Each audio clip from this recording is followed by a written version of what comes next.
నమస్తే, welcome to prime 9 special analysis. ఈ రోజు మన స్పెషల్ అనాలిసిస్ లో అఖీరా నందన్ గురించి మాట్లాడుకోబోతున్నాం. అయితే రేణు దేశాయ్ గారు అయితే ఫ్యాన్స్ కి, పవన్ కళ్యాణ్ ఫ్యాన్స్ కి అయితే కాస్త షాక్ ఇచ్చారనే చెప్పుకోవచ్చు. అఖీరా నందన్ సినిమా ఎంట్రీకి సంబంధించి షాకింగ్ న్యూస్ అయితే మొన్న ఒక ఇంటర్వ్యూలో పాల్గొని చెప్పడం జరిగింది. అయితే పవన్ కళ్యాణ్ గారేమో ఈ మధ్య కాలంలో 2-3 సందర్భాల్లో అయితే అఖీరా నందన్ వెంట పెట్టుకుని 2-3 కార్యక్రమాల్లో అయితే పాల్గొన్నారు. అప్పుడు చాలా మంది ఏం చెప్పారు అంటే, తన వారసుడిగా ఈ అఖీరాని పరిచయం చేసే ఉద్దేశంతోనే పవన్ కళ్యాణ్ ఈ మధ్య కాలంలో ఎక్కడికి వెళ్ళినా సరే అఖీరాని తీసుకువెళ్తున్నారు అన్నట్టుగా అన్నారు. అంటే తాను రాజకీయాల్లో బిజీ అయిపోవటం, సినిమాలకు దూరంగా ఉండటం, చేస్తే 1-2 చేయటం, లేకపోతే దాని మీద అంత కాన్సన్ట్రేషన్ చేయలేకపోవటం, ఇట్లాంటి వర్డ్స్ రావటం వల్ల సరే నా తర్వాత సినిమా ఇండస్ట్రీని వదిలేయటం ఎందుకు, నా తర్వాత నా వారసుడు ఉన్నాడు కదా అన్న ఉద్దేశంతో అందరికీ పరిచయం చేయాలి. ఆల్రెడీ పరిచయస్తుడే, కాకపోతే ఏంటంటే నా తర్వాత నా కుమారుడే అన్నట్టుగా అతన్ని పరిచయం చేయాలనే ఉద్దేశంతో ఎక్కడికి వెళ్ళినా తీసుకువెళ్తున్నాడు పవన్ కళ్యాణ్ అనే మాట అయితే చాలా మంది ఆ మధ్య కాలంలో అనుకున్నారు. చాలా మంది నిర్మాతలు, ముఖ్యంగా రామ్ తాళూరి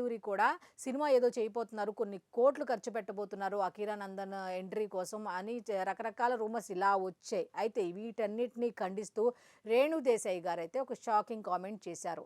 అఖీరా నందన్కి సినిమాలు అంటే ఇష్టం లేదట, సినిమాలు చేయటం అస్సలు ఇష్టం లేదు, ఇంట్రెస్ట్ అనేది చూపట్లేదు. పైగా నేను అడుగుతున్నాను, అఖీరా సినిమాల్లో చేస్తావా, నీకు ఇంట్రెస్ట్ ఉందా అంటే, చూస్తాను, ప్రజెంట్ అయితే నాకు ఇంట్రెస్ట్ లేదు, నాకు చెయ్యాలనిపించట్లేదు, నేనైతే సినిమాల్లోకి రాను అని చెప్తున్నాడట.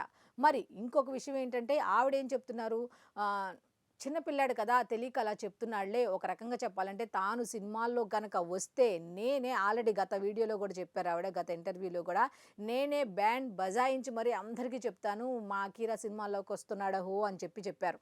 ఇప్పుడు సడన్గా రాడంట, ఇంట్రెస్ట్ లేదట అంటూ కూడా ఆవిడ క్లారిటీ ఇచ్చేశారు. అయితే ఇప్పుడు ప్రజెంట్ మాత్రం మార్షల్ ఆర్ట్స్ అట్లాగే మ్యూజిక్ మీద ఇంట్రెస్ట్ పెడుతున్నాడు. సరే చిన్నపిల్లాడు కదా, ఇబ్బంది పెట్టడం ఎందుకులే అని చెప్పి నేను కూడా తన ఇష్టానికే వదిలేశాను అంటూనే ఇప్పుడు 10th క్లాస్ పూర్తి చేశాడట. నెక్స్ట్ ఇంటర్మీడియట్ చదవాలనుకుంటున్నాడు, ఇంటర్మీడియట్లో అడుగు పెట్టబోతున్నాడు. సరే చూద్దాం తన ఇంట్రెస్ట్ ఎలా ఉంటుందో ఏంటో, నెక్స్ట్ ఎలా ఉంటుందో, అయితే మారుతుందేమో ఒకవేళ చూద్దామని అన్నారు. ఇంక ఇంతటితో అప్పుడు ఇంకో ట్విస్ట్ కూడా ఇచ్చారు. ఏమిటి అంటే, త్వరలో ఆవిడ తెలుగు సినిమాలకు సంబంధించి డైరెక్ట్ కూడా చేయబోతున్నారట.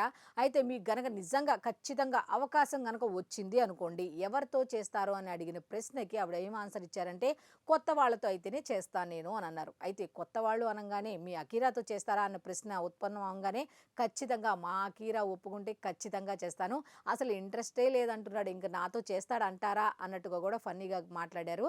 అయితే మొత్తానికి రేణు అయితే డైరెక్టర్గా మారుతున్నారట. అయితే అఖీరా అయితే సినిమాలకు మాత్రం ఇప్పుడల్లా నేను రాను, నాకైతే ప్రజెంట్ అయితే ఇంట్రెస్ట్ లేదు, ఫ్యూచర్ అయితే నేను చెప్పలేను అన్నట్టుగా అన్నాడంట. అయితే మొత్తానికి ఇది ఒక రకంగా పవన్ కళ్యాణ్ గారి ఫ్యాన్స్కి మాత్రం నిజంగా షాక్ అనే చెప్పాలి. ఎందుకంటే పవన్ కళ్యాణ్ గారిని అఖీరాలో చూసుకుంటున్నారు. ఎప్పుడు సినిమాల్లోకి రాకముందే జస్ట్ అక్కడక్కడ అప్పుడప్పుడు కనబడుతుంటేనే పవన్ కళ్యాణ్ గారు వారేవా కట్అవుట్ అన్నట్టుగా అందరూ అనుకుంటున్నారు.